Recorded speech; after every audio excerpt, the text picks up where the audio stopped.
कहा जाता है कि भारत में असली नौकरी सिर्फ एक ही है और उसका नाम है यूपीएससी। बाकी सब तो सिर्फ नौकरियां हैं। हालांकि यूपीएससी किसी नौकरी का नाम ना होकर यूनियन पब्लिक सर्विस कमीशन नाम का एक कमीशन है जो सिविल सर्विस एग्जामिनेशन करवाती है। इस एग्जाम में सिलेक्ट होने वाले लोगों को भारत सरकार अलग अलग विभागों में अधिकारियों के रूप में नौकरी देती है। इसको ज्यादातर आप और हम जैसे लोग आईएएस की नौकरी के रूप में ही जानते हैं। यूपीएससी सिविल सर्विस का एक एग्जाम हर साल देश भर में करवाती है। फिर इसी एग्जाम के जरिए पूरे देश में आईएएस यानी इंडियन एडमिनिस्ट्रेटिव सर्विस, आईपीएस यानी इंडियन पुलिस सर्विस और इंडियन फॉरेन सर्विस यानी आईएफएस जैसी नौकरियां दी जाती है। एक अनुमान के हिसाब से भारत में लाखों करोड़ों बच्चे आईएएस बनने का सपना देखते हैं। हर साल करीब 6 लाख बच्चे इस परीक्षा में बैठते हैं और उनमें से केवल 1000 के आसपास बच्चे इसमें पास हो जाते हैं। लेकिन इस एग्जाम को पास करने का ये सफर इतना भी आसान नहीं होता। इसके लिए आपको प्रीलिम्स, मेंस और इंटरव्यू जैसी 3 बड़ी परीक्षाओं से गुजरना होता है। इन तीनों परीक्षाओं के बीच कई सारे पेपर्स होते हैं जिनमें देश दुनिया को लेकर आपके नॉलेज की जांच पड़ताल की जाती है। यूपीएससी का एग्जाम पास करने के लिए आपको history, economics, geography, science, ethics और न जाने किन किन सब्जेक्ट्स के पेपर्स देने ही होते हैं। आपको पता होना चाहिए कि पहले आप प्रीलिम्स की परीक्षा पास करते हैं, फिर मेंस होता है जिसमें टोटल 9 पेपर्स आपको देने होते हैं। इन 9 पेपर्स में अलग अलग सब्जेक्ट्स से जुड़ी आपकी समझ को जांचने की कोशिश की जाती है। प्रीलिम्स और मेंस दोनों ही एग्जाम्स में आपको जिस एक विषय को अच्छी तरह पढ़ना पड़ता है वो है पॉलिटिकल साइंस।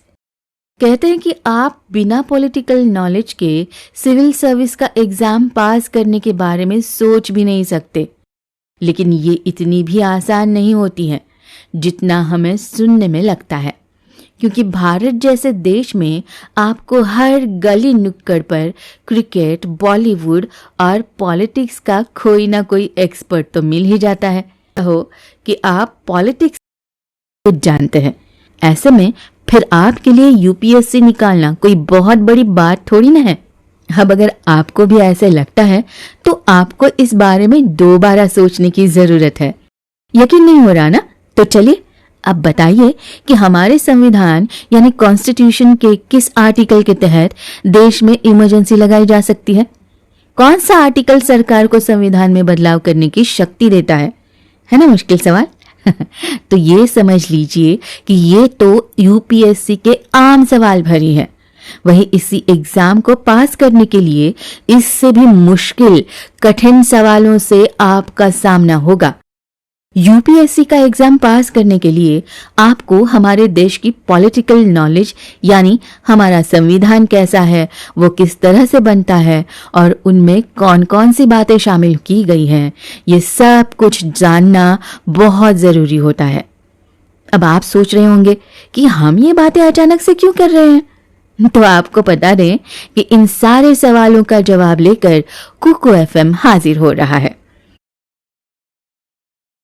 जानते हैं, ऐसे में फिर आपके लिए यूपीएससी निकालना कोई बहुत बड़ी बात थोड़ी ना है। अब अगर आपको भी ऐसे लगता है तो आपको इस बारे में 2 बार सोचने की जरूरत है। यकीन नहीं हो रहा ना? तो चलिए अब बताइए कि हमारे संविधान यानी कॉन्स्टिट्यूशन के किस आर्टिकल के तहत देश में इमरजेंसी लगाई जा सकती है? कौन सा आर्टिकल सरकार को संविधान में बदलाव करने की शक्ति देता है ना मुश्किल सवाल? तो ये समझ लीजिए कि ये तो यूपीएससी के आम सवाल भरी है। वही इसी एग्जाम को पास करने के लिए इससे भी मुश्किल, कठिन सवालों से आपका सामना होगा।